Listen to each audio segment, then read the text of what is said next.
கர்த்தருக்கு ஸ்தோத்திரம். இயேசு உங்கள நேசிக்கிறார்.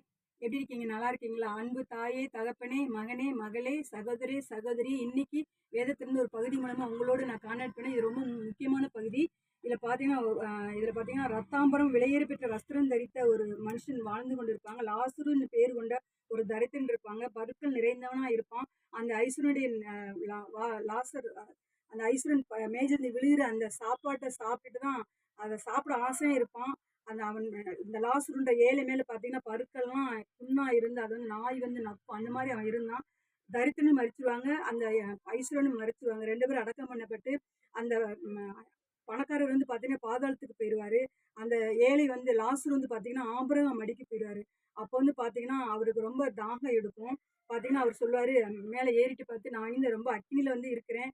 அந்த லாசர் வந்து அந்த ஏழை வந்து தன்னோட விரல் நுனியை வந்து தண்ணியில தேய்ச்சி என் நாவை குளிர பண்ணும்படி அவனை அனுப்புங்க அப்படின்னு சொல்றப்போ, இந்த அக்கினி ஜுவாலை ரொம்ப வேதனைப்படுறேன் அப்படின்னு சொல்லுவான். அந்த பணக்காரர் சொல்லுவாரு. சொல்லும்பொழுது அந்த ஆபிரகாம் சொல்லுவாரு, மகனே நீ பூமியில உயிரோடு இருக்கப்ப நீ நன்மைகளை அனுபவிச்ச, லாசர் வந்து தீமைகளை அனுபவிச்சான்.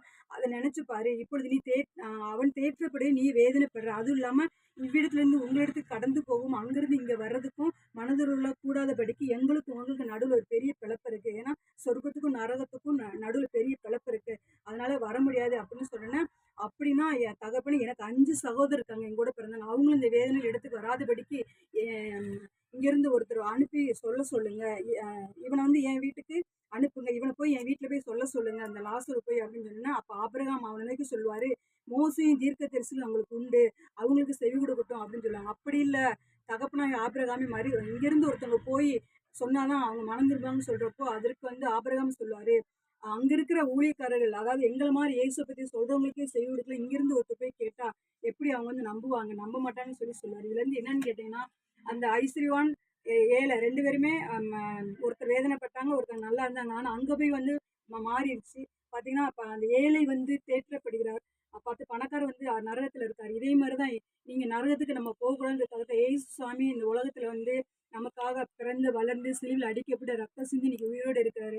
அந்த இயேசு சாமியை உள்ளத்துல ஏற்றுக்கொள்ளுங்க. பாவங்கள் கழுவப்படணும். கழுவப்பட்டாதான் பரலோகம் போக முடியும். சொர்க்கத்துக்கு போறதுக்கு ஒரே வழி இயேசு மட்டும்தான். ஏன்னா அந்த பாவத்தை போக்குறதுக்கு பரிசுத்தமான ரத்தம் சிந்தப்படணும். இந்த உலகத்துல பரிசுத்தமான ரத்தம் சிந்தின இயேசு கிறிஸ்து மட்டும்தான். அதனால வந்து இயேசு சாமிக்கு உங்க உள்ளத்துல இடப்படுங்க. ஏசப்பா என் உள்ளத்துல வாங்க, என் பாவங்களை மன்னிங்க, என்ன உங்க பிள்ளை ஏற்றுக்கொள்ளுங்க, நான் உங்களை தெய்வமா ஏற்றுக்கிறேன்னு சொல்லி நீங்க சொல்லுங்க. இன்னைக்கு ஏசப்பா உங்க உள்ளத்துல வர்றதுக்கு ஆசையா இருக்கிறார். இன்னைக்கு உங்க கதவை தட்டுற இந்த செய்தி மூலயமா நீங்க அந்த ஐஸ்வர்யன் மாதிரி அந்த நரகத்துக்கு போக போறீங்களா? அந்த ஏழை மாதிரி சொர்க்கத்துக்கு போக போறீங்களா? இன்னைக்கு உங்களை இயேசு நேசிக்கிற இந்த செய்தி மூலியமா உங்களை தேடி வருகிறார். இந்த செய்தியை கேட்கிற அநேகருக்கு ஷேர் பண்ணுங்க. இயேசு உங்களை நேசிக்கிறார். கர்த்தர் உங்களை ஆசீர்வதிப்பாராக. ஆமென்.